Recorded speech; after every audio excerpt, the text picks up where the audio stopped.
Beans, greens, potatoes, tomatoes, lamb, lamb, Ooh, beans, greens, potatoes, tomatoes, chicken. Chicken. What's up, everybody? Welcome to the Frustrated Grad podcast. I'm your host, Zach Hughes, the black dude with leftovers, and Them's goodies. I'm welcoming my co-host, eater of food, writer of words, fan of movies, Tony Hoffman. Macaroni and cheese and ham and turkey and Beans, greens, potatoes, tomatoes, chicken, turkey, ham, lamb, hogs, Ham, lamb. dogs. So are you a sweet potato pie or a pumpkin pie person? For a long debate time, I rages. was never able to tell the difference, but now I just make sweet potato pie. I think I've heard some people say that sweet potato pie is a little sweeter and pumpkin pie is spicier. I guess I need to have a blind taste test to actually test that out. I was watching an episode of The Real. Don't ask me why. And Tia Mowry, Maori, whatever the hell. They were having a. She's the sister of Sister. Exactly. They had a discussion about pumpkin and sweet potato pie. And she said that the sweet potato pie is sugary and the pumpkin pie is spicier. All right. So sugar and spice and everything that pumpkin pie is made of. All right. See, I have to check out The Real now for all my urban cooking discussion. I'm too busy watching The Talk with Julie Chen. I like The Talk. That's my favorite of all the. I only like it because woman. Aisha Tyler's on there, and Yes. When I was younger, I was obsessed with Aisha Tyler. Why'd you stop? Well, you grow up. So, how was your Thanksgiving? I ate a lot. Watched a lot of TV. Unfortunately, I had to go to the store. I had to drive to the store to get some things the day before. Right in the middle of rush hour during that fun. That's great. Jamboree. Yeah, that's a great time to venture out. Wasn't as horrible as I thought it was, but boy, man, I am never gonna do that again. I am just gonna be proactive and get all my stuff together, so I don't have to get caught up in the wash of humanity, consumerism, whatever. So. I had a very non-traditional Thanksgiving myself. I actually ended up having Chinese food for Thanksgiving. Nice. So, I always wanted to do that for Christmas or something. Yeah, I had a Jewish Christmas for Thanksgiving, so I decided to shuffle things up a little bit. We got our turkey from Boston Market. Hey. Because we didn't feel like cooking it and shit. Why not? I always thought about those other places that do the catering turkeys. I always thought about getting one from fried one from Popeyes because I think they do it. And there was a few other places I saw advertising it, but I decided to change it up. Sweet. Did you do any Black Friday shopping? Fuck no. I looked for what stuff was on sale online and stuff, and it was I'm still trying to find that NES Classic that's completely unavailable because Nintendo stupidly didn't make enough because they underestimated the need for them. Yeah. So I'm pretty much gonna wait and do my shopping. I know a lot of people were talking about one of the things I've been looking for. Outside of the whole Black Friday thing, I was looking for a 3DS. Everybody's making a big deal about the $100 3DS. That's the other big, it's the NES Classic and the $99 3DS. Well, it's $99 isn't that much cheaper than you can get it on Amazon anyway. But I guess that's out there. I was thinking about it, but I don't know. I bought the Mega Man Legacy collection for the $6 on Xbox Live Gold. Okay, that's cool. So that was a Black Friday. That was my kind of a Black Friday deal. So got the first. So is that for 360 or Xbox One? Xbox One. Okay, damn. I think it's backwards compatible. I'm not sure. I gotta check that out to see. I still have a 360. I haven't stepped up to the next generation. because I barely Complete. play anything besides WWE 2K games, and like each edition is basically the same. So like Roster updates. yeah, so like for my gaming needs, I haven't reached the point where I need to buy a new system yet, but I'm I getting there. I bought Star Wars Battlefront like last Christmas, and I've only played it probably like less than a dozen times. Yeah, that's the thing with me is like I play like console games so sparsely that it'd be a complete waste for me to buy a new game. So every game I buy is used, and then even those I'll let sit there like gathering dust. Like I've had Red Dead Redemption for like 5 years, and I don't think I've played it once. So that's my gaming status. If I get an iPad game, I'm all over it. But you know, Yeah, because it's so easy just to like start it up and go, man. Because console games, you gotta like put it in, and then if you haven't used your system in a while, it's gotta download updates. Yeah, I hate that. And you gotta put it on the right channel, the right HDMI channel, and all that stuff. Make sure your controller has fresh battery. Because I just use my iPad, and now I've stepped up my game a little bit, and now I have a Bluetooth controller for my iPad. Nice. So now I use that just like it's a console. So that's where I am with that whole thing. So I didn't really do that much Black Friday shopping. No. Like as of right now, I'm talking into a gold microphone. That was one of the pre-Black Friday deals on Amazon. Yeah. But, I mean, the audio for this mic, it's okay.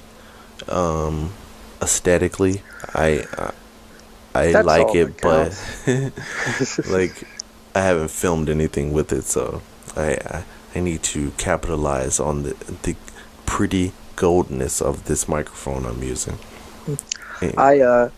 One of the things I did buy, I bought the Blu-ray movie Batman: Return of the Cape Crusader.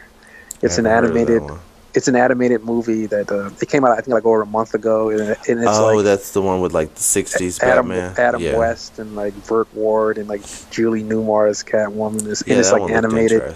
Yeah, it's pretty funny. It's very enjoyable. I recommend it. Yeah, I want to check that out because there's been a lot of disappointing DC stuff recently. So I would like. But I heard that.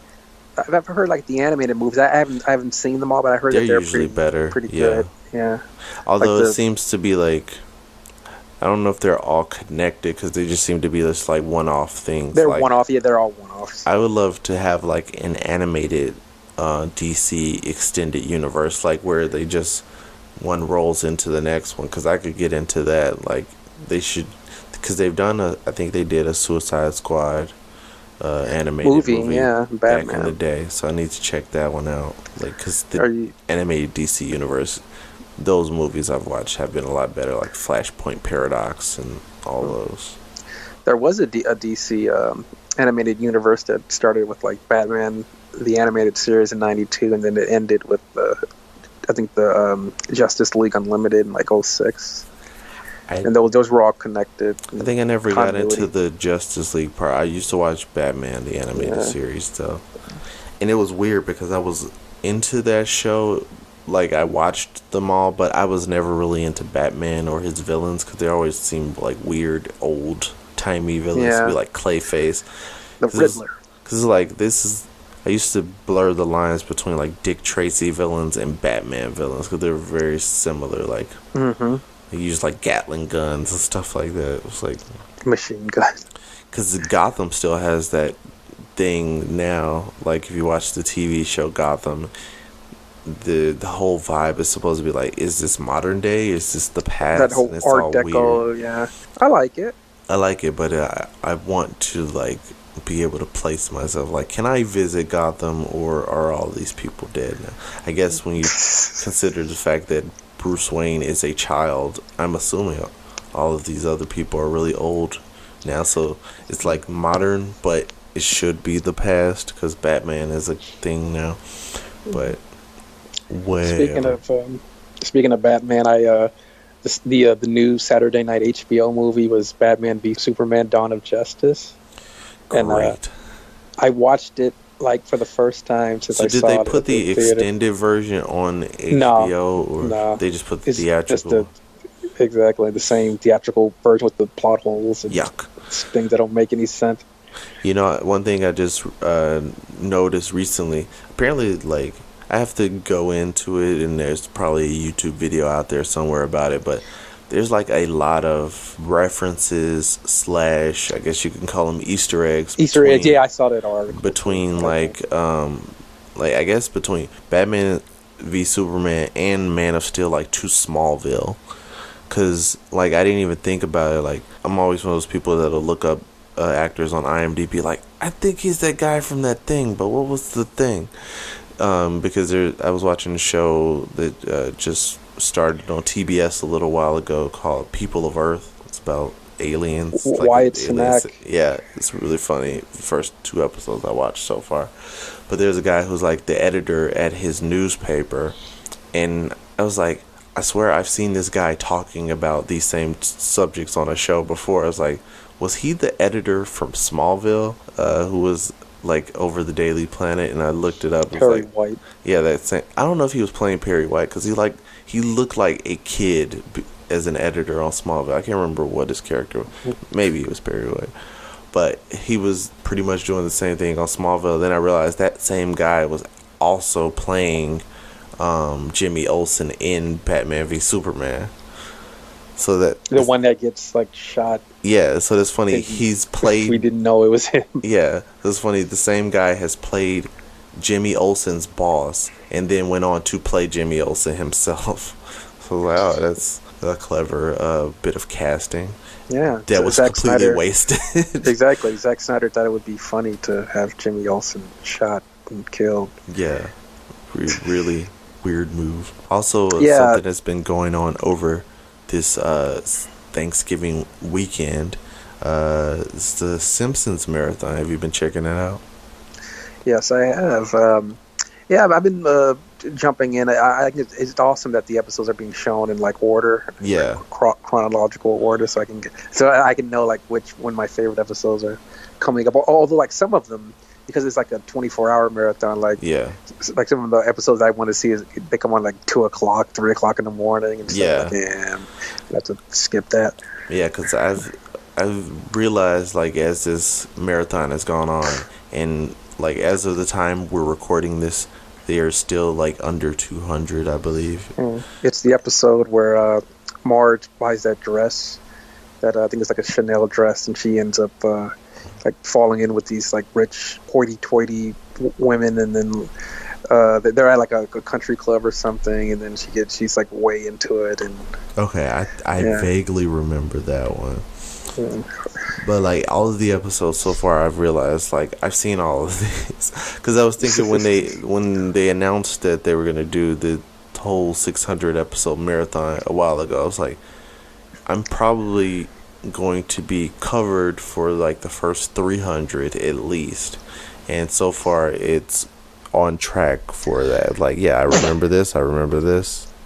I'm trying to think like what season. I think it's not until, because I stopped watching it like on a consistent basis, like maybe in 2002 or 2001 maybe.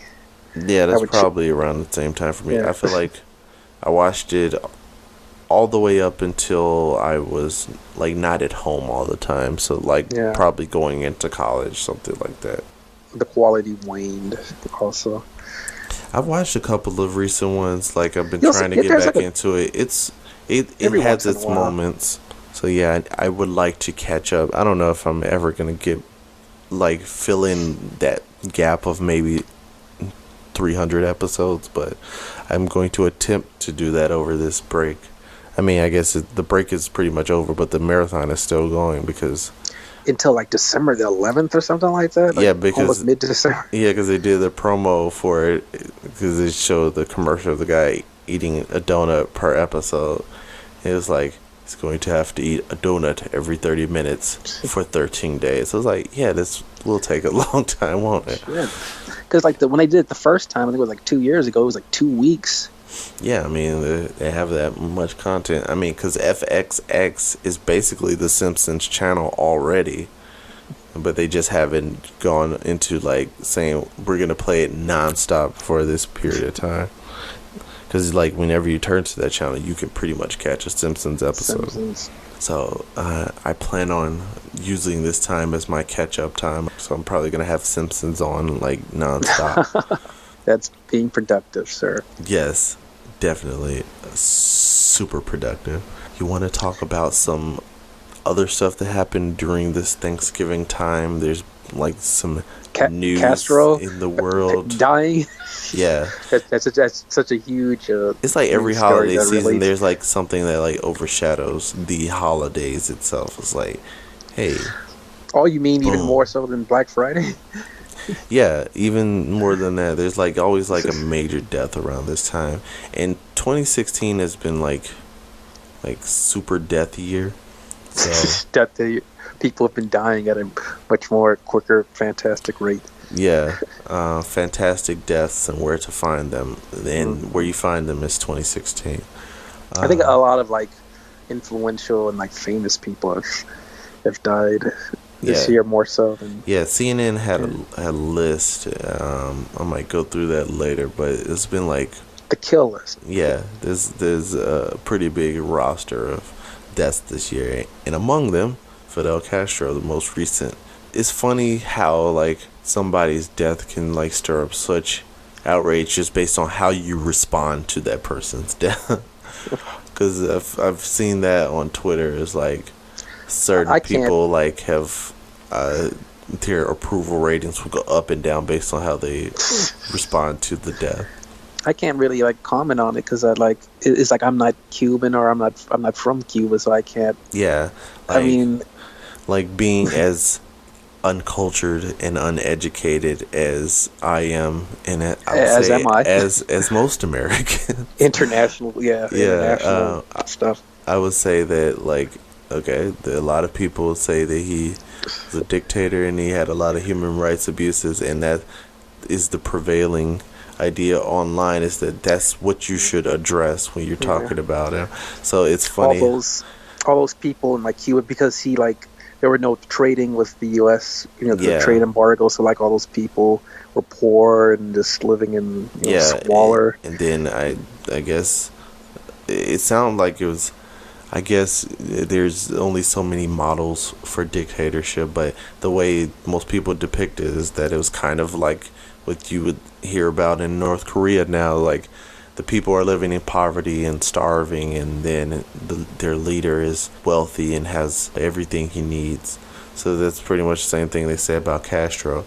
And it's funny, like, hearing people send their condolences or whatever their statements about his death has, like, swayed the internet one way or the other. Like, the Prime Minister of Canada, Justin Trudeau, like, I guess everybody was in love with him in Canada, and they, like, their love affair is ending based on how he responded to Castro's death, because he was like, well, this is an enormous loss, and my father met Castro, and his father met him, so he's awesome. Yeah, basically called him, like, a beloved leader who will be missed, and everybody was like, fuck like, you, no, Justin Trudeau. You don't know anything about any... Yeah, so, like, everybody has fallen out of love with but that's what I was Prime talking about. Minister Like, Trudeau. We're not Cuban, and we're not, we weren't affected by the situation, so you can't really comment on it. Yeah, for me, I'm just depth. watching from the sidelines. It's like, okay, well, people who are commenting on this, they seem to be better versed in this than I am. So I'm just watching this as a bystander. Cause it's like, we miss you, Hitler.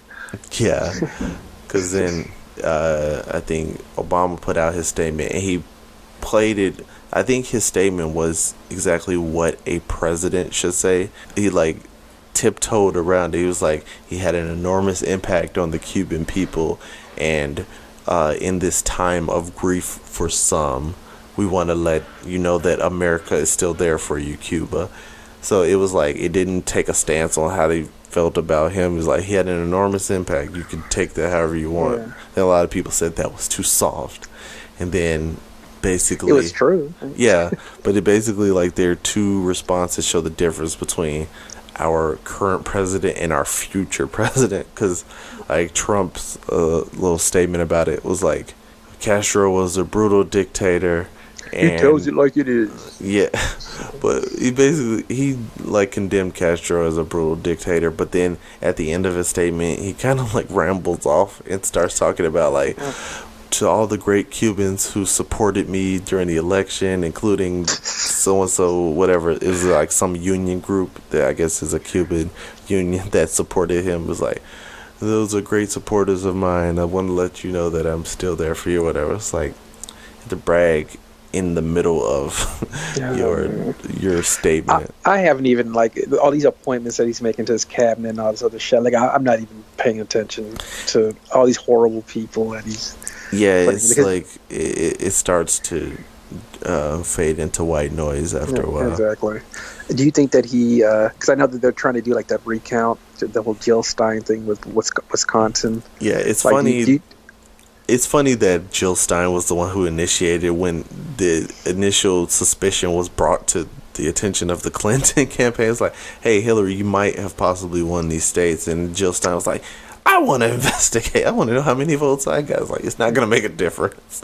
Like, yeah, sure, you got 2% instead of 0.02%. Those votes could have went to Hillary, too. Yeah, I think maybe, like, we hear about all the backroom deals that happen in politics. Yeah, I feel like makes me depressed. Yeah, but I feel like maybe Hillary's people's like, hey, Jill, you should take the lead on this one. So it looks like we're not sour grapes. So it's like, and then her crew, then her crew jumps up. We're like, yeah, we want to know those numbers also. So like, it would be great if they found out like, yeah, you know, this hack switched everything from Trump to Clinton, so she actually won these three. Yeah, and like the whole like Russian the fake news planting thing that apparently happened before the election with all the fake news stories that, like, you know, Russia like planted. Yeah. There's like so much Russian interference with the election, like all the WikiLeaks stuff that was coming out, like the October surprises, as they call them, or the October surprises that were still going into November. There was like a new drop every week from Hillary's emails. They say those 3 states that are in question could switch the results, but so far I'm thinking that they're probably not going to find too much, but who knows. Over 2 million more votes than Trump in the popular vote. Yeah, they said it's the most ever that someone has won in popular votes while at the same time not winning the election. So that's kind of shady. Yeah, so I feel like that's a bigger argument for maybe the Electoral College isn't effective, because that's a big portion of the population that just basically feels like unrepresented. Because you have like these smaller states with less population getting these electoral votes. Yeah. And stuff. Yeah, and it's funny because, like, just like everyone out there who's on Facebook, you see the people who are like in your family or older people who have their rants every now and then. But rambling, incoherent rants. But I mean, this person that I saw post this idea, he's a guy I respect, but his thing was like, everybody's complaining about the Electoral College because their person didn't win, and you need to just accept it, and this is the system we have. But I was thinking to that person, our broken, flawed system that we have. Yeah, but I was like, well, you supported the other candidate, so even though your candidate won, your vote specifically didn't mean anything because you live in Illinois. So that means we all went to Clinton, even though you support that other person. So you weren't represented, even though you got the result you wanted. So I would think that maybe that still would be something you would be in favor of. Like, I want to specifically know that my vote went into the bucket for this person. But some people just don't want change, and they want solid currency. Yeah. It's nice to have the kind that jingles, but it's better to have the kind that folds. Precisely. Hey, I have a question for you. Have you caught up on the new Gilmore Girls, A Year in the Life? Sure. That no. dropped. I like saw like when you open the Netflix app, like on Fire TV, at the top sometimes it'll like play like a little short trailer. Preview, yeah. And I saw that. I can't remember what the song was. It was like, what the hell is this? And it's just like, wow, this is a world that I'm not aware of. This is but you must be a part of. No, it's pretty white. I didn't realize like how many people were on there. I was like, wait, so are they coming back? It's like a reunion thing, because like, oh, I didn't know Peter Petrelli from Heroes was on Gilmore Girls. I never remember his name. I just remember him from Heroes, and now he's on a bunch Milo of stuff. Ventimiglia. Yeah. Ventimiglia. He's on This Is Us on NBC. Yeah, because I always think of him as like poor man's Keanu Reeves, but you know. Yeah, so I saw that, but I have no interest. I never watched Gilmore Girls. I don't even know what it's about. But well, it's about the original show was about a single mother who had a daughter at a young age when she was 16, and it's about they're not just mom and daughter, they're best friends, and of course, it's a relationship between like her grandparents and like the little Connecticut town they live in, and the wackiness they ensue, and they drink coffee a lot, and great, make lots of pop culture references, and they talk real fast. They totally sound like something I would want to watch. You could relate. See, I saw that like just from the pictures from Netflix or whatever. I was like, okay, so this looks like it's a single mom. But I was guessing. I was like, they're probably gonna explain that the husband is dead. Was that this story? No, the husband, he wasn't dead. It was like her family that she was from was like rich, and I guess like it was a scandal that she had the baby, so they never got married. Okay. Her boyfriend, like you see him like occasionally and stuff. Okay, so at least there was something more realistic about it, because I know that was one of the things they used to do back in the day. Like if they wanted to depict a single mother, they would have to give them some kind of innocent way of being single, like, oh, your father, if he was here today, he'd be so proud of you. So they always had to make it so that they're not as scandalized. So at least that was more realistic, but I'm still not interested. Speaking of television, TV. So how are things going with your show, The Walking Dead? I hear they made a ratings record last week. Yeah, I saw that. Apparently, like the record low ratings or something like that. Yeah, the last week's ratings were the lowest ever for this season. Yeah, right? So I don't know if they are counting other seasons, but I think they just said this season, because they like the internet always makes a big thing out of everything. So exactly, they coined the exit of fans from the show, like they call it the Walking Dead exit.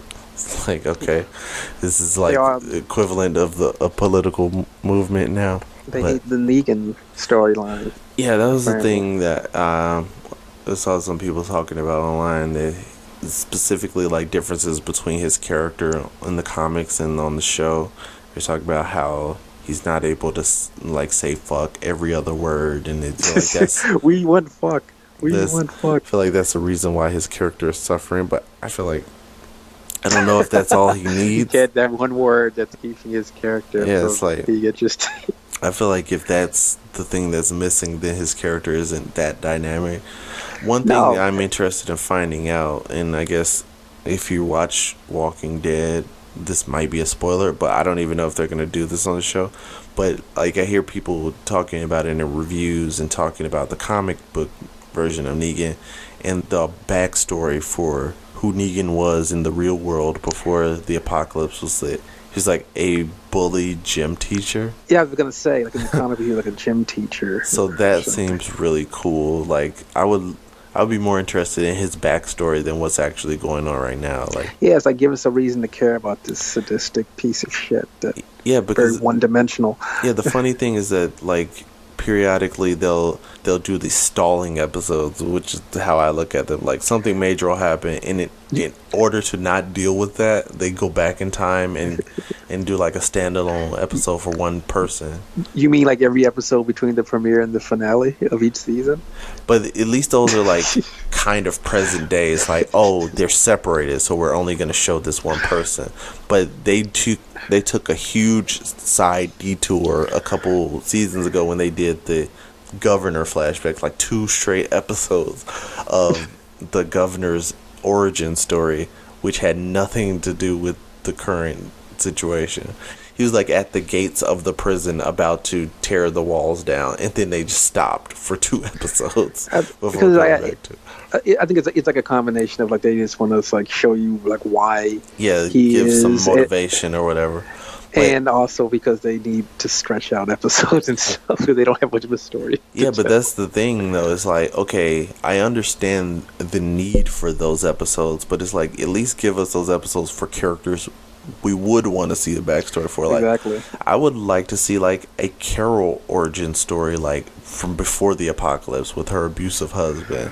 I mean, we're past that point now where that would be relevant now. But, like, you've introduced new people like Ezekiel. He's a very interesting person. He gave his backstory when he was talking to Carol, like, oh, I just worked at a zoo, I like him and too. I'm able to tame this lion because I worked with him so much and I fixed his broken leg. Like, he told us all that stuff, but I would have watched an entire episode of that. That could have been a perfectly fine way to stall. But it seems like they don't want to do flashbacks before the apocalypse. But I would appreciate that. Could you imagine if this show was like 22 episodes, like a network TV show? That would be too much. God, like, even shows I really enjoy, like The Flash, have fallen into a cycle of like they're running out of ideas. Like you could see it on the screen. It's like they're sitting around like, so this guy has this power. I like the 13 episode. I guess you call it the British model, where you have like a 13 episode season. I feel like British shows are even shorter than that. They have like 10 episodes 10 or or like 6 episodes for some shows. And then they can like go away, and then you have like another show. Like you could like do back and forth with like the Flash and like Arrow or some other show. I feel like that. that's more of like a cable TV length season now, because I and feel those shows like that's are better too. Yeah, like that's the perfect like Netflix binging level, like, because that's where all the Netflix shows are now. It's basically 13 episodes. Because even like some of your like favorite shows ever, like you look at all 22, 24 episode seasons, like you didn't enjoy all of those episodes. Like most of them, it was like big chunks of like crap during the season. Yeah, we may have some cat related interference coming up. Nice Special appearance from Dr. Samuel Hughes, possibly on the horizon. Sammy. But yeah. Why'd you name your cat Samuel Hughes? So this is a origin story for Dr. Samuel Hughes. I've been wanting to get a cat for a while. I had one when I was in high school, and it passed. And I was waiting for my moment as an adult to get my next cat. And as every adult does. Yeah, so I have all this nerd baggage, and when I got a house, and I felt like I was ready to have my own cat. I had so many names floating around in my head. I was thinking something inspired by Doctor Who, so that's kind of where the doctor came from, because I was like, oh, I could name it Dr. Hughes, because that's my last name, and it sounds kind of like Doctor Who. Doctor Who. And then I was like, also Samuel L. Katzen would be kind of cool. But I was like, wait. It's like, well, when I had pets as a kid, the pet always had our last name. Like, it's part of the family. So I was like, I got to stick with Hughes. So I just kind of scrambled them together. It was like, okay, Dr. Samuel Hughes. And I realized the abbreviation for that was also the abbreviation that was on his paperwork when I got him. It was like DSH. Like, how do they know? It was like, oh, domestic short hair. That's his breed. And it's also his initials. So it was cool coincidence. But yeah, so that's the origin for the name of the cat who may be interfering in this podcast. Awesome. I finally know. Yeah. If only they could have written something interesting like that on The Walking Dead. Yeah. But I would, getting back to that, I would totally be interested in watching like the origin for Ezekiel and his cat friend, his large cat friend, like, because like him just telling the story just put all those images in my head. I was like, why can't I see that? Like, he slowly came into power because he had a tiger, and people just like, sure, you can tell us whatever story you want, I'll believe it and I'll follow along. So it's like, I would have watched that origin story, and I also would have watched the origin story for Negan, because it seems like he got he got to a place that probably needs some explanation. Like, he's given like hints of his philosophy over these few episodes, but it's like, I would like to see where that came from. Like, oh, these people are working for points, and these are like the frat, and these are the pledges. It's like he has all the different levels in his organization. It was like, I would kind of like to know why that exists that way.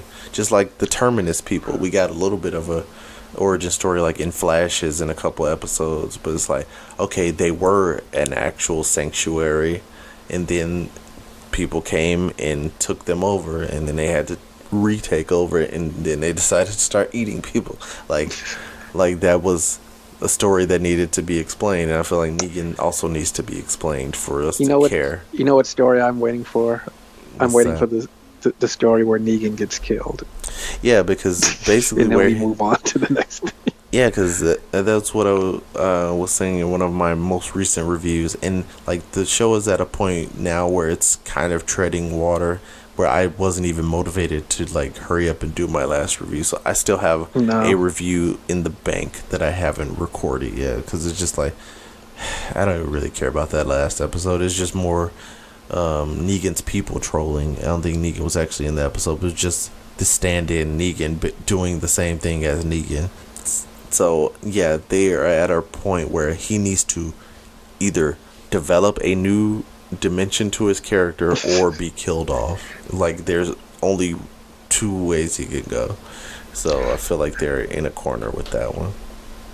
There's one show this past week where I think people were a little kind of down on the most recent episode of Westworld. What did you think about it? Do you think it was too much exposition, and like that was like one of the complaints that I heard? I don't know if you've seen the.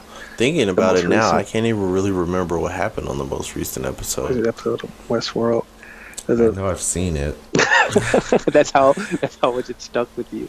Yeah, because it was more of Maeve trying to escape, and she gets administrative access, so she's basically gathering her army together, and I think that's the only thing that really stands out to me. Yeah, it's really like her and like Evan Rachel Wood and Jeffrey what was his name, the actor. Those are like the only characters I'm really like concerned with at this point.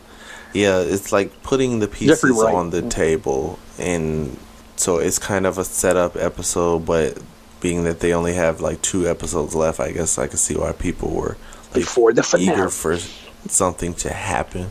But I'm interested in Maeve's plan, because she is much closer than the other character, Dolores, I think is her character's name. She's figuring out, and like Dolores is still like figuring stuff out. It doesn't seem like her plan is directly to escape so far, but Maeve is definitely intent on escaping. She seems much closer to it also, and being the fact she's not involved in a situation that gives us a perspective of her time period, I feel like she's more likely to get to where she's going. Like, because with Dolores in her storyline, if the timeline theory is to be believed, like in the future when Ed Harris is in the park, he's an old man, and if he knew her as a young woman who was trying to escape, that means she never escapes, and we don't really know what's going on with Tandy Newton's character. So I'm hoping that happens, but we'll see. Do you think like the next season is going to be like some of the robots escape and they're like walking among us? It'd be interesting. An actual like robot war. I feel like this show is specifically contained within Westworld, though, so I'm wondering if they'll get to that point, or if there's going to be some other kind of situation there, because we still don't even know. Like, the more interesting thing to me with Westworld is like, what the hell does the world outside of Westworld look like? If they're like, what time period? yeah, like if they're at that level where they have this kind of technology in what most people perceive as an amusement park, like, what is the real world like? What is Apple doing in this timeline? Like, Yeah, is Apple making their own robots that you can fuck? And yeah, I mean, they still? definitely will do that in real life. So I would assume they're at the iHo 6.0. I was trying to think of something like that myself. I'm sure they would come up with a much more creative name than that, but With an I in front, of course. yeah, and they will be at their I screw. yeah, something like that. I feel like that's more of like an attachment you would put onto your phone, like maybe like an extra add-on you can get at the App Store or the app. But yeah, the outside world of Westworld will be even crazier because we don't have any like everybody's in old-timey wear and they live in the park pretty much, so we don't see like their modern technology. Like, what are their cars like? Do they have flying cars finally? Or their hoverboards? I want my hoverboard, Zemeckis. And it's weird.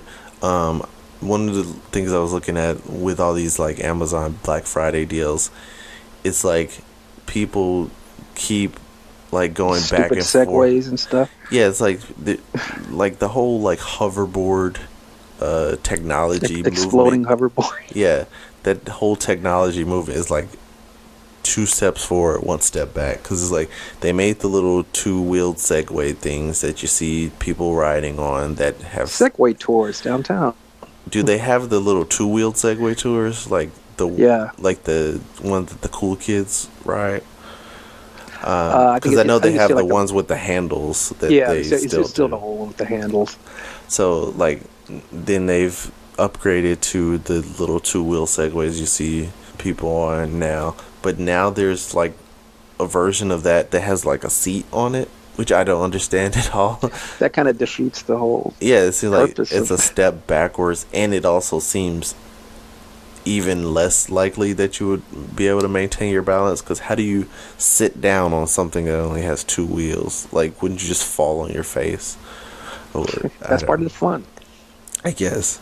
But yeah, I've never been interested in any of those little hoverboards, as they call them, which are not remotely anything like a hoverboard. But I kind of regret that I never had a skateboard. Those are like fun. I bought a skateboard when I was younger, and I tried to get into skating like for like 1 day consistently, and then I fell and cut Like, open my fuck arm, this. and I was like, nah, I'm putting this board away.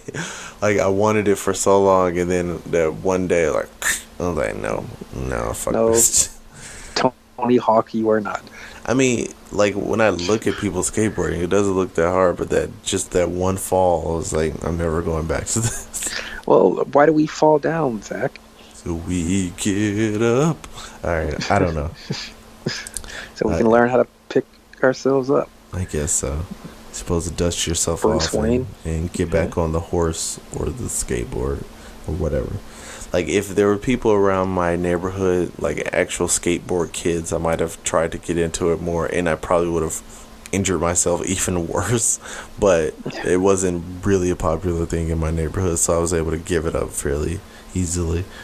So that's my skateboard experience. Skateboard experience. Hey, remember when we talked about the mannequin challenge last week that's sweeping the nation? Yeah, it even reached the nation's capital. Because Ellen, being on top of the trends, was... Oh, she always with the selfies, the celebrity selfies. Yeah, shit. So she did her own mannequin challenge, but she had to outdo everyone by doing one in the White House.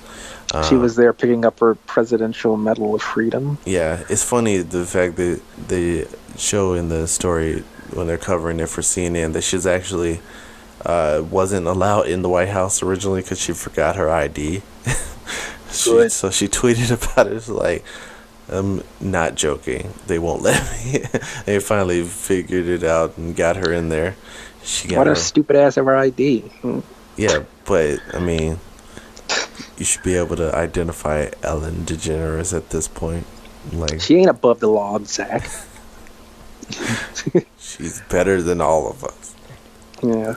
But I mean, she ends up doing her little challenge with all the other people receiving the Medal of Freedom. did Jordan do it?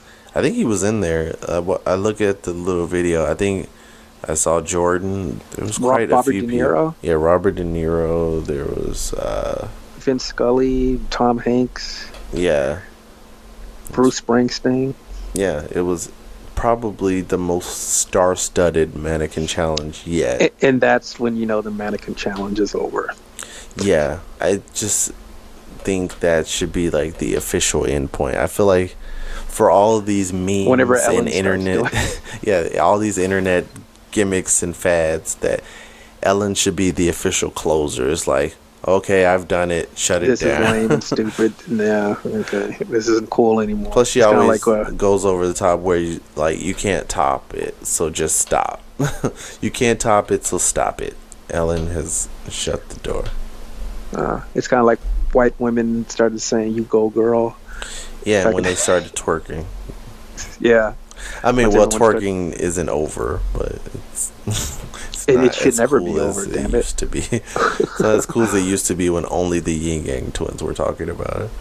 So, yeah, that's it for the mannequin challenge. Close the door on it, shut the oven, stick a fork in it, whatever you want to say about it. what do you think the next internet trend will be following in the footsteps of the mannequin challenge and the Harlem Shuffle and all the other crap? I'm trying to think, what would it be? Well, I know a new one that's on the rise, and this might be the one that starts taking off, is the Trump's Coming challenge. Have you seen this one? Sort of. I think I saw like the hashtag. What is it? It's pretty much the same thing. Like, if you've seen Andy's Coming, like where it's basically a takeoff of Toy Story, where they'll do a video and somebody will shout Andy's coming, everyone will just fall Everybody run. to the floor and act like they're like dead toys, or basically take from Toy Story. That sounds gloriously stupid. Yeah, so the Trump's Coming challenge, like I've seen mostly high school kids doing it in the videos I've seen, but it's like And somebody that's where will it yell should out, stay. yeah, it's somebody will yell out Trump's coming, and then everybody will run away. It makes more sense when you define the rules and not just have everyone run away, because I saw one where it's like, okay, they shouted Trump's coming in this locker room, and like all the Hispanic girls ran out and this white girl's just sitting there brushing her teeth. So that makes more sense. Like, okay, then has the defined meaning to it, because it's like, for the ones I've seen, it's like a bunch of black kids and Mexican kids and white kids running away. It's like, well, you don't all need to run. So I like when they actually know, like, okay, these are the parameters for this challenge. Like, they should make sure they always do one where it's like a couple white people who don't react and all the Hispanic people run away, because then it's a clearer representation of why you should run. I'm just waiting for the next challenge thingy where it just requires like girls to like lift their tops, like in Mardi Gras when people throw beads. I believe you're talking about Whip 'em Out Wednesday. Whip 'em out Wednesday. Every day should be big, Whip 'em out Wednesday. It's a big Opie and Anthony thing. I don't think it ever caught on nationwide. God damn it! See, It's one of the funny things that Facebook reminds you of, is like memories from previous posts. I remember a post I had for the ill-fated WCKG, where both of us interned once upon a time. mm-hmm. I remember this post came up earlier this week from a post I made a few years ago, just taking a picture of their billboard for Free FM, which I felt like they had huge plans for this like radio formats. Like, okay, it's talk radio, but not political talk. And it was like one of my favorite formats. You but could talk about anything. Yeah, it was like it just completely disappeared, and like Whatever there are happened no to free Roll? FM stations anymore. But, Yeah. yeah, so that's so sad. I remember like when music stations were doing like it's shuffle music like iPod Yeah, shuffle playlist. no hosts, commercial free time, and then they realized like, hey, people who want to listen to music are not going to listen to this station. They're going to listen to their own music. Exactly. Because they completely threw away that great free FM station for basically a shuffle station, and then they were like, oh, this doesn't work either. So instead of switching it back to a format that was popular, it was like, simulcast another station on it. It's like, great. Because we We're trying to say two people that of the radio is same dead. station. I just wish that radio would feature more shows like this one. Because, Hey, like, damn it. like WCKG, when they were a free FM station, I mean, even before they were free FM, because they were basically all, for a long time, they were like a talk radio station. Or classic rock. Well, yeah, Before classic rock way back, and then they got into the talk format where it felt like when I used to listen to CKG, even before the free FM thing, it felt like a community. Like their shows, like you would hear callers and you would recognize them, and it felt like a community where people were having that's the word I was about conversations to that you say. would just want to join in on. Chicago local. Yeah.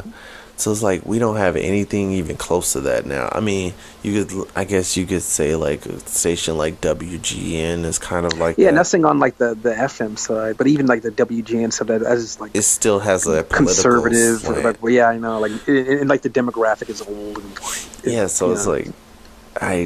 like I've been missing that ever since then, because it was like you have morning shows that would be like kind of like that, but then they have to fit in their requirement of music every so often or whatever, and that's like nobody is listening to radio for a specific song anymore. It's like if I wanted that song, I'm not gonna Find listen that to this easily. station for an hour. I could just go to YouTube or Pandora or just download it myself or Spotify or whatever.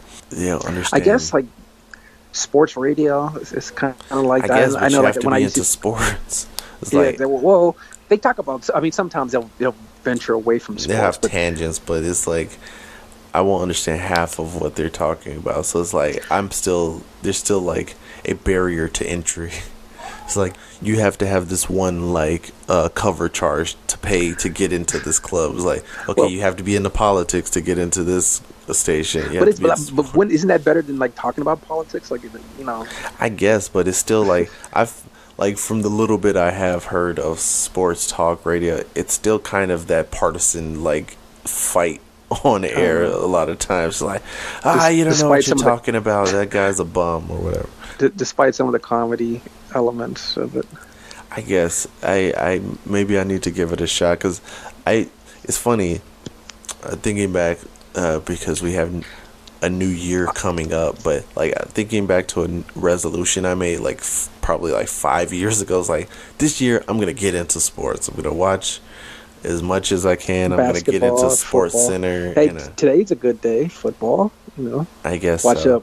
shitty Bears at 12:00. Maybe, but I made a resolution to get into sports, and then I proceeded to not watch a single sporting event outside of normal wrestling stuff I watch anyway. Well, So, what sport can you like tolerate to watch? I mean, I tennis, don't- golf, basketball, football, baseball, hockey.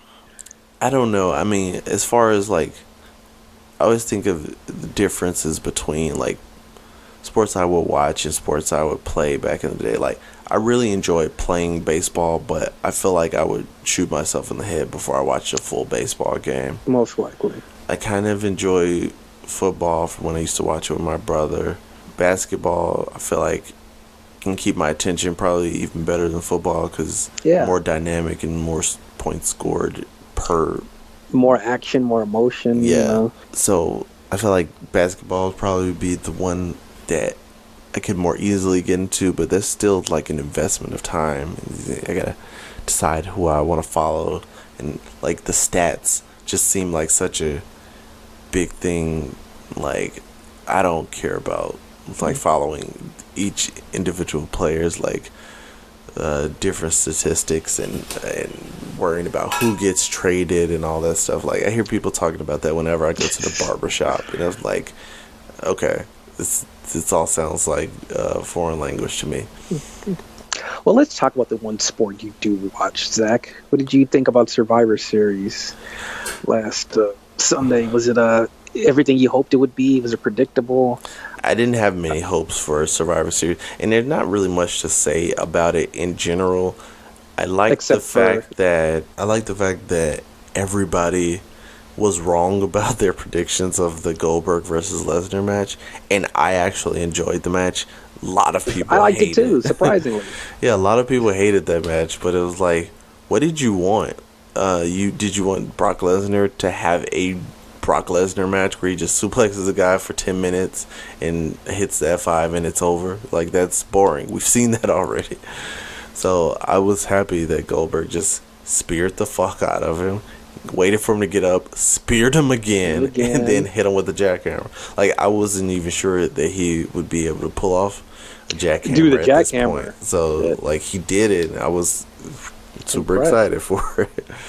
Do you think that this was like a waste of like Brock Lesnar and like how they had like pretty much pumped him up to be like this unstoppable force, and he broke like the Undertaker streak at WrestleMania, and like, yeah, I see the argument being that like, okay, you should have the person to beat him be a person who can get a rub from it, but it, like, at this point, who do you even believe beating Brock Lesnar, being how they've set him up? Like, the person who would have, they wouldn't have necessarily got a rub from it, but it would have been a believable match people would have got into, and then the person would have been super over after the fact would have been Daniel Bryan, but they don't have that option anymore. Or like Finn Balor, if he would have stayed healthy. Finn Balor, like, okay, yeah, that's like fantasy booking, like, but they don't have anybody right now who they could put in that position. I know, not Seth Rollins, not goddamn Roman Reigns. No, because like that's way too transparent. If you did it with Roman Reigns, it's like, well, we know this is just what you want. You want everybody to feel like this is an underdog story and get into him after this, but it's not happening. So I felt like Finn Balor injury just screwed them up, because pretty much Seth Rollins is pretty much getting that push.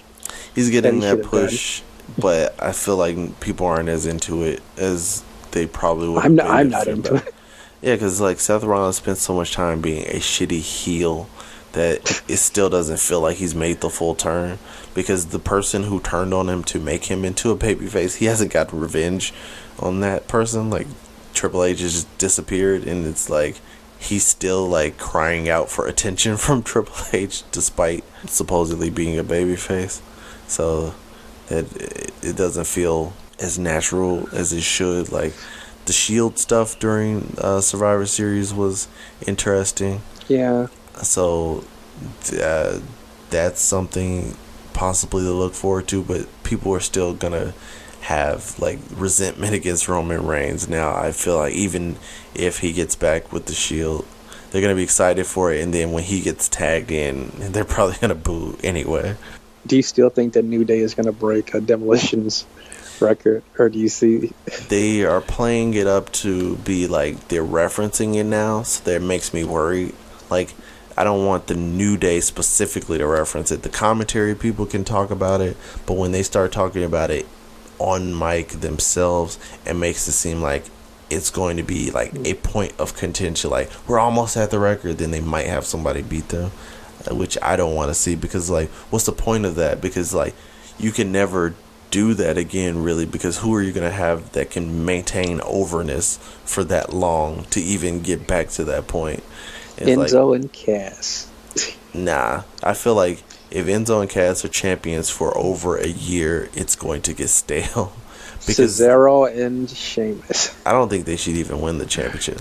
I mean, they had like a standout performance at Survivor Series, being basically the last people on the tag team for Raw, but I don't think they're the ones to do it. I feel like Cesaro's future should still be as a singles person, and they seem to be like stalling that. When do you think Charlotte and Bailey are gonna wrestle for the women's championship? Because I see them kind of shifting to that and away from Sasha and Charlotte. I feel like they're gonna shift away from it, and then by the time like WrestleMania comes around, it's probably gonna be the three of them in a triple threat match. But I think the Bailey thing is to tide people over while they separate Sasha from that situation for a little bit. But I feel like they're probably gonna do it sooner than later because they have basically a pay-per-view like every month now. So. And now they're setting up Sasha and like Nia Jax. I guess like Nia Jax is upset at Sasha for some reason. So I feel like that's what's gonna happen. That's what Sasha's gonna be doing for a while before she gets back to the title picture.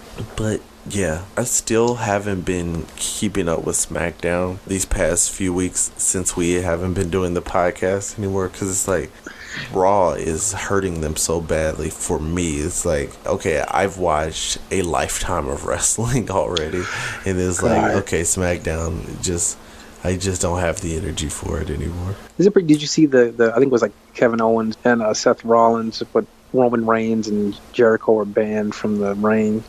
But then, Jericho ended up interfering from the audience wearing a Sin Cara mask. Yeah, it's funny because I guess that's a reference. Reference to the backstage fight he and Sin Cara finger biting. I didn't even hear the full details of the fight. So. Yeah, he was like making Sin Cara. They were on like the bus when they were on the European tour, and Sin Cara was like being annoying, making noises and shit. And Jericho like sat by him and told him that to shut the hell up, and Sin Cara refused, and they got into it, and yeah. Was he wearing his mask at the time of the fight? That's what I don't believe so. It would be interesting if he was. It would be in character. Yeah, I feel like they could play that stuff up because that like Sin Cara doesn't have anything going on, so that would make him a more interesting character if he had a feud with Jericho. I guess he's in the Cruiserweight division, so that would be outside of his division. But what do you think about have nothing going on, so why not? What do you think about the pluses and minuses of the list? Do you think that the list is like overshadowing like Kevin Owens and like all of that, or I think do you think that his whole friendship with Jericho is overshadowing his championship reign? Because this whole thing that they're doing, I guess it makes sense for Jericho to be so intent on keeping the friendship, being that Owens is the champion, but it still distracts from Owens' championship status and makes it seem like a less important championship being involved in like a comedy angle. Like I feel like they're treating over on SmackDown, I guess they have like a comedy thing going on now too, but that still seems like a more prestigious title, being that the first ever Universal Champion, wink.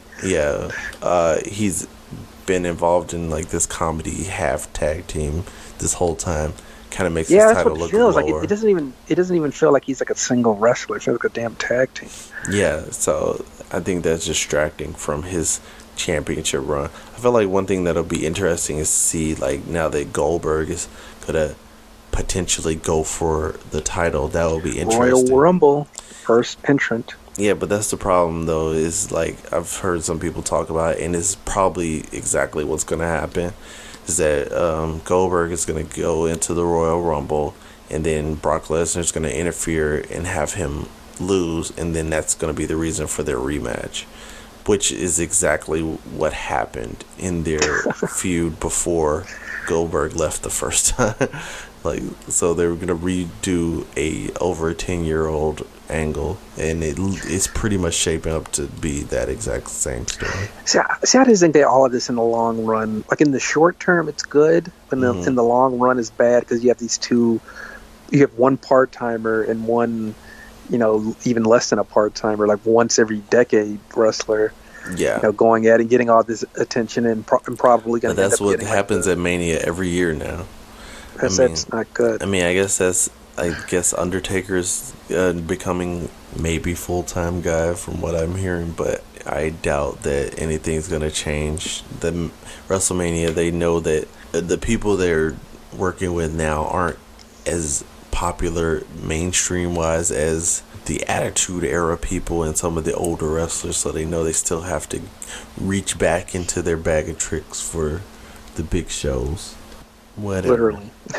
I still haven't bought my tickets for December 26th and 27th Raw and SmackDown in Chicago at the Allstate. I heard they were giving away tickets on WGC, and I was so mad that I missed the chances. Like, stay tuned. We're gonna give away tickets to something else in the next. I was like, God damn it! I don't want something else. I wanted WWE tickets.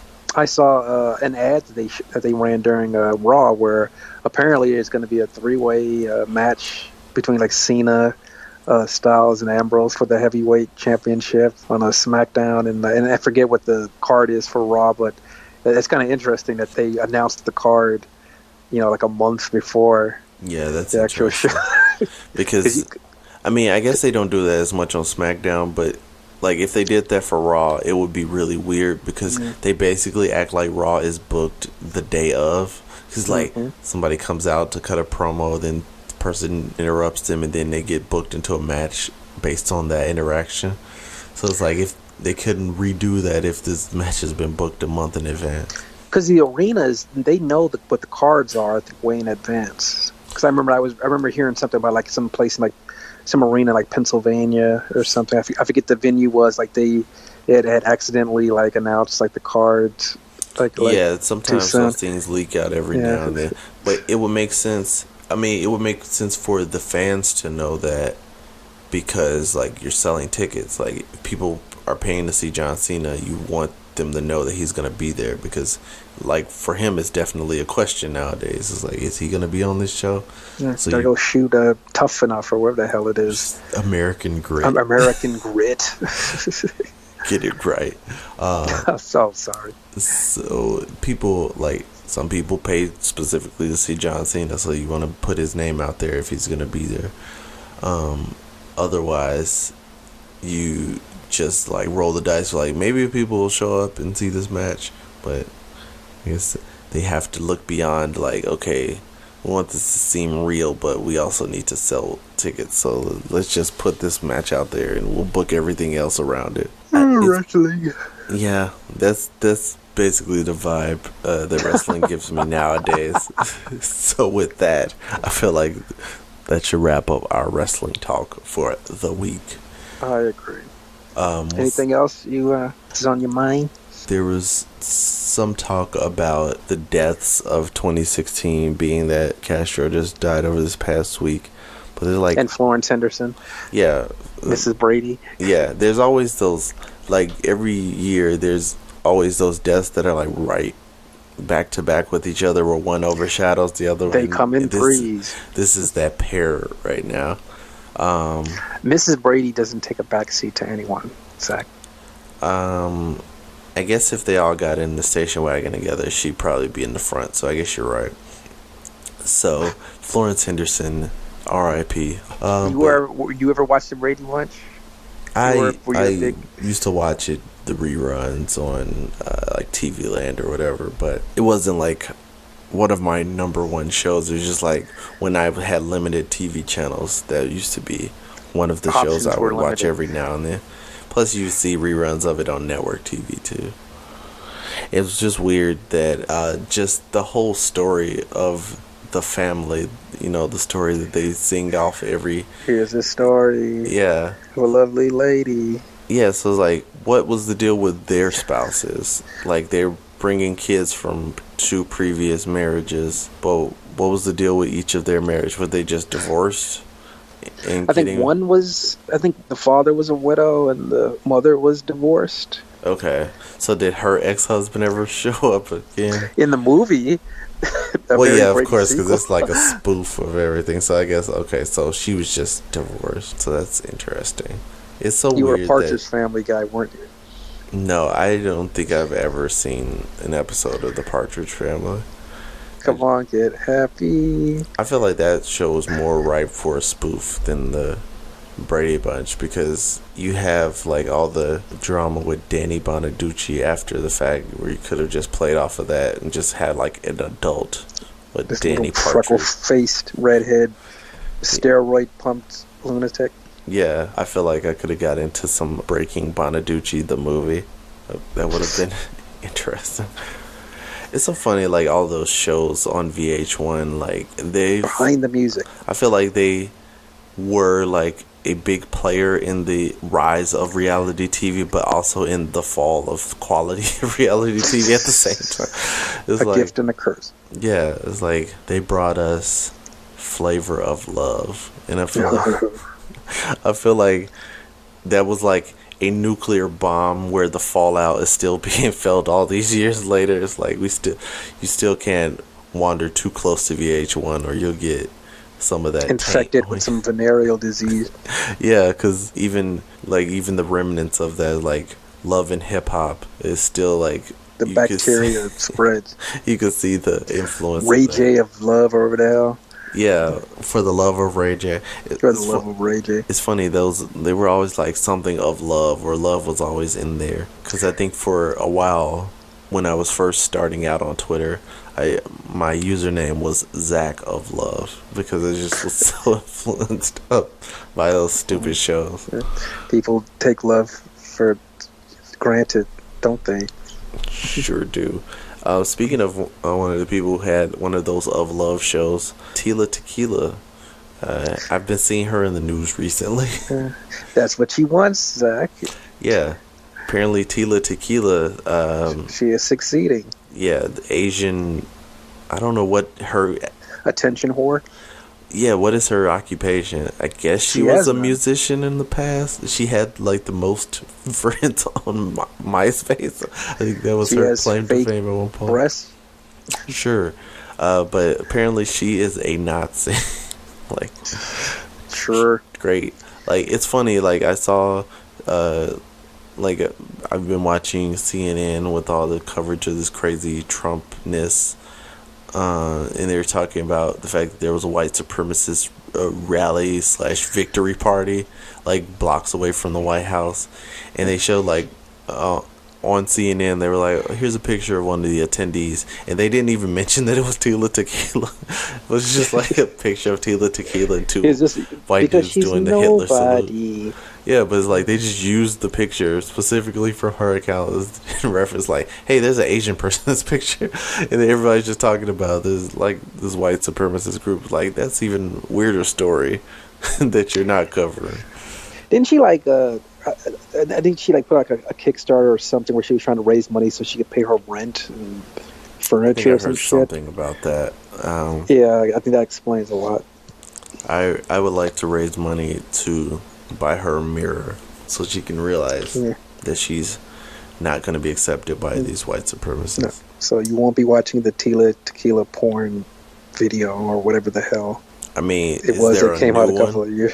I think I wouldn't be surprised if there was. Hey, if this ends up being a success, this whole Nazi thing, maybe. Yeah, the Nazi porn parody market is craving an Asian star. So. Mm-hmm. So she's definitely got an angle that she can go for there, but I don't really have too much else to say about Tila Tequila.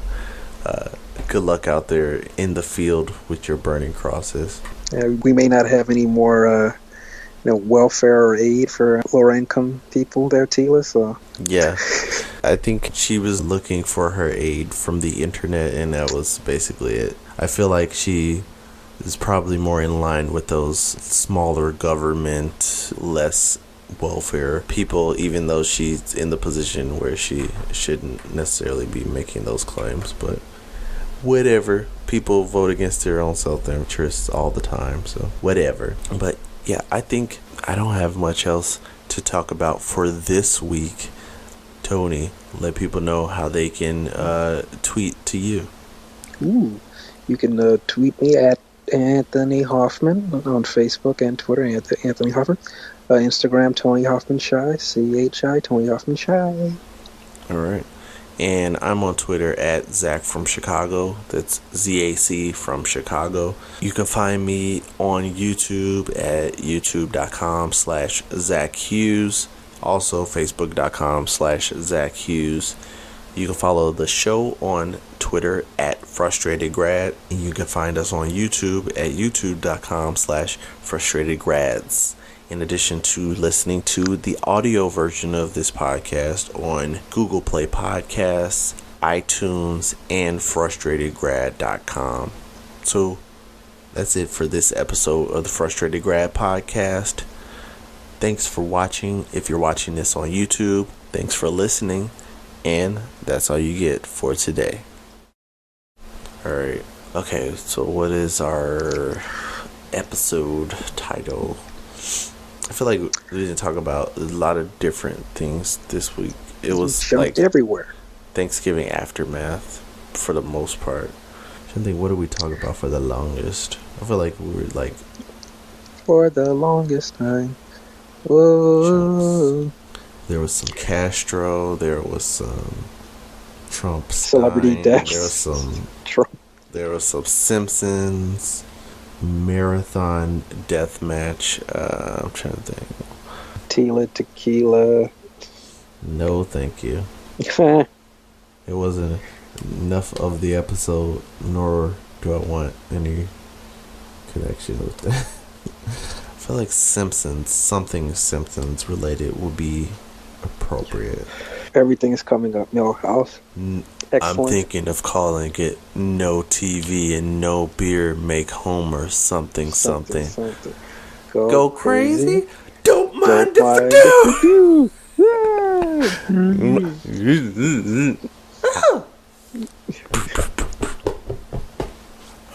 It's been stuck in my head for the past few days because I specifically went and watched that episode before the marathon started. Because like I was trying to go back and see like, okay, which Treehouse of Horrors have I not seen? I was like, I've seen like at least half of them. Yeah, the later ones, the recent ones are kind of. Yeah, I'm gonna work my way backwards. I think I watched the most recent one. We just call it 600 Donuts. 600 Donuts. Because that'd be all Simpsons. Because that's the thing that stands out most to me. Because I keep thinking about the commercial. They say the guy's gonna eat a donut for every episode, and I was like, I could probably do that. Like, it's only one every half hour. I could eat a donut every half hour for 13 days. Your cholesterol will skyrocket, but... Yeah, but I've probably eaten the equivalent of that, not even thinking about it. Like, not even keeping track. Like, yeah, probably. Like, I ate a dozen that one day, and then I'm thinking about the rest of them. Yeah, 600 Donuts is standing out the most to me. Sure. Yeah. So, I guess... Sprinkles. Yeah, sprinkle us with tweets with the hashtag 600 Donuts if you're still listening to this. I'm going to cut out most of this, but you'll hear this part right here. So this is the official end of the podcast.